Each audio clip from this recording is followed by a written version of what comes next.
राघव नाम का एक आदमी एक छोटे से गांव में अपनी पत्नी विमला और बेटे राम के साथ एक छोटे से घर में रहता था। राघव एक मध्यम वर्गीय परिवार से है। वो उसी शहर में एक बड़े व्यापारी के यहाँ काम करता था और अपना घर चलाता था। राघव अपने बेटे राम को बहुत प्यार करता था। चाहे राम कितना भी शरारती क्यों न हो, वो उस पर गुस्सा नहीं करता था। राघव को चिंता है कि वो एक अशिक्षित व्यक्ति है, इस कारण उसे अपने जीवन में बहुत संघर्ष करना पड़ता है। इसीलिए राघव चाहता है कि उसका बेटा राम किसी अच्छे और बड़े स्कूल में पढ़ाई करे।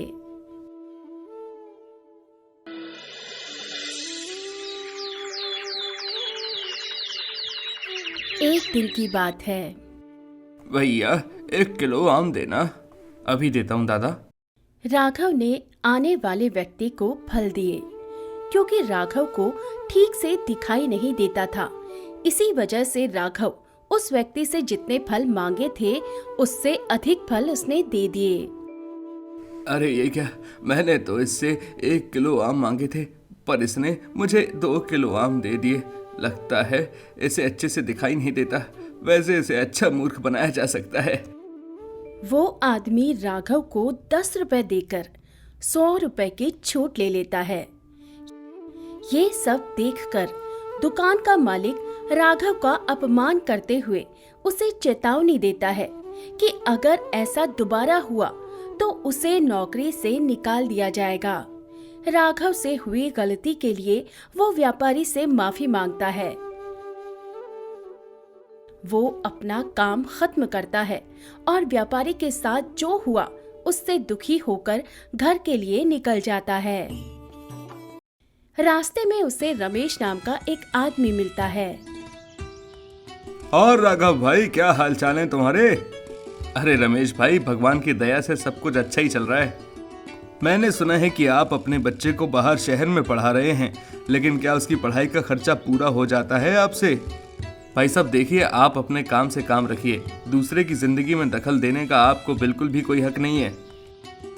वाह रे वाह भाई, लगता है ज्यादा गर्मी चढ़ गई है। पहले मुझसे लिया जो कर्जा है 1000 रुपए का, वो तो लौटा दे, फिर जितनी गर्मी दिखाना है दिखा देना। असल में इस महीने के घर के खर्च थोड़े ज्यादा बढ़ गए हैं, अगले महीने जरूर लौटा दूंगा। मैं जब भी तुमसे पैसे मांगता हूँ तो तुम्हारे बहाने चालू हो जाते हैं, और जब भी तुम्हें कुछ ज्ञान की बात बताओ तो तुम्हें गर्मी चढ़ जाती है। तुम्हें पता है तुम्हारा बच्चा कहाँ घूमता है, क्या करता है? वो गांव के बदमाशों के साथ घूमता है, समझे ना? ऐसे लापरवाही मत बताओ, कुछ ध्यान दो उस पे भी, आखिर पैसे लगा रहे हो।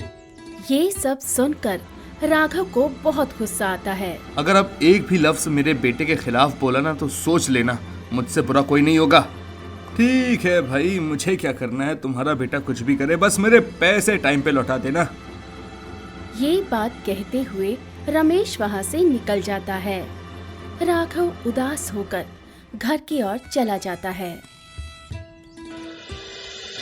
अजी क्या हुआ, आज बहुत उदास लग रहे हो? रास्ते में रमेश मिल गया था, अपने पैसे मांग रहा था। ये लो, सेठ जी ने तनख्वाह दी है। अजी ये क्या, आप कितने सालों से उस व्यापारी के यहाँ काम कर रहे हैं, एक बार भी आपकी तनख्वाह नहीं बढ़ी। आप है कि मुंह ही नहीं खोलते।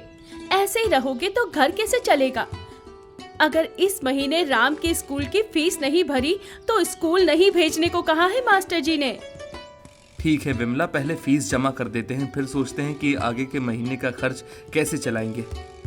इस महीने आपने चश्मा बदलने की सोची थी ना, पहले चश्मा बदलो। अरे तुम मेरी चिंता छोड़ो भाग्यवान, मैं तो कैसे भी करके चला ही लूंगा अपना काम। वैसे मैंने सोचा था कि इस महीने तुम्हें नई साड़ी दिलाऊंगा, लेकिन इस महीने नहीं हो पाएगा। अजी ऐसा मत कहो, मैं हमेशा आपके साथ हूँ। अच्छा, रामू कहीं दिखाई नहीं दे रहा? आप ही ना, अगर उसे इस गांव के किसी सरकारी स्कूल में भेजा होता तो हमें ये समस्या नहीं होती। बताओ, इतने बड़े स्कूल में इतना पैसा लगाना जरूरी है क्या? जब भी आप उसे देखो वो पागल दोस्तों के साथ घूमता रहता है। आप ये सब नहीं जानते, आपको कुछ करना चाहिए इस बारे में। अभी जाने दो विमला, अभी वो छोटा बच्चा है, इसलिए शरारत करता रहता है। और जब हम भी बच्चे थे तो हम भी शरारत करते थे। जब वो बड़ा होगा तो उसे खुद दुनियादारी की समझ आ जाएगी। आप ना ऐसे ही उसकी तरफदारी करते रहो, वो किसी ना किसी दिन सर झुकाने का काम कर देगा। अब जाने भी दो ना भाग्यवान, बहुत ज्यादा भूख लगी है। अब ऐसे ही डांटते रहोगी या फिर मेरे लिए खाना भी लगाओगी? मुझे माफ कर दीजिए, आप हाथ मुंह धोकर आइए, मैं भोजन परोसती हूँ। ऐसे ही कुछ दिन बीत गए। एक दिन राम का दोस्त रात के समय उसके घर आता है और राम को बुलाता है। राम तुरंत उठकर बाहर चला जाता है और वे दोनों वहाँ से चले जाते हैं। रात बीत जाती है।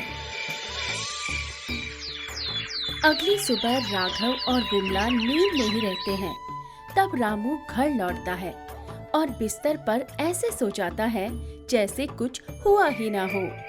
ऐसे ही शाम रोज रात के समय आता और राम उठकर चला जाता।